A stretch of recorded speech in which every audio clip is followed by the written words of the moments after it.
What's up, guys? We're here talking about starting our second video of our why and how series, looking at different variations to help you develop the big three lifts or add volume to your big three lifts for competition. So today we're talking about block pulls. So why in the world would you do a block pull, and what is a block pull?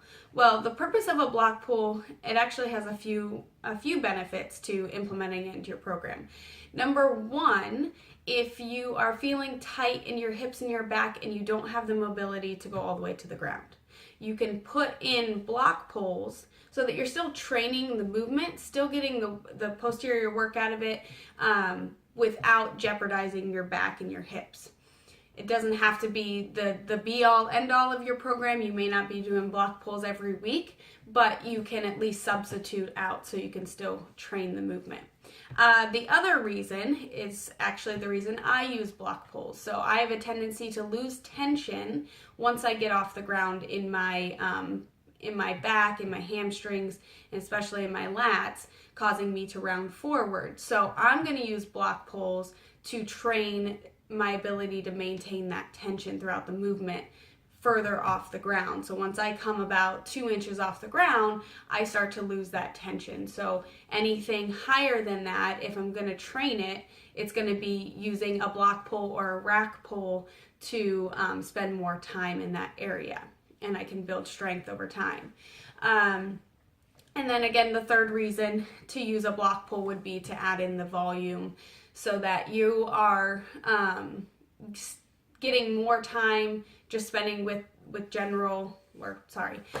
spending more time deadlifting, but you're not jeopardizing anything by adding in the block pull. Same thing when, we talked about using a close grip bench press over, just your competition bench press. So you can increase the volume, focus on different areas, and get the most out of your lift. So in this next clip, we're going to go over the technique of the block pull. It's very similar. The setup is very similar to your deadlift.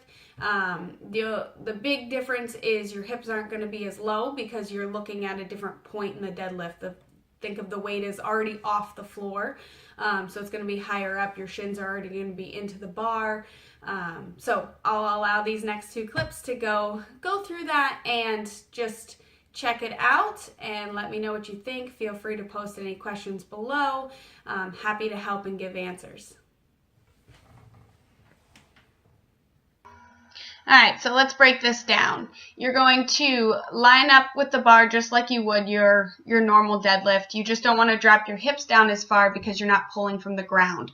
So here my shins are about 1 inch away. The bar is over midfoot. When I grip the bar, I'm going to drive the shins into the bar, pressing my knees out against my elbows, getting my chest as tall as possible, making sure I'm bracing nice and tight. And then you want to focus on getting your hips through as quick as possible. So when you pull, you activate those lats. Make sure the bar feels kind of heavy in the hands, taking the slack out of it. And then as you pull it up the shins, you're going to drive your hips through nice and quick. So that is your block pull. If you have questions, feel free to post below, and check us out for more coaching details at www.raisingthebarperformance.com.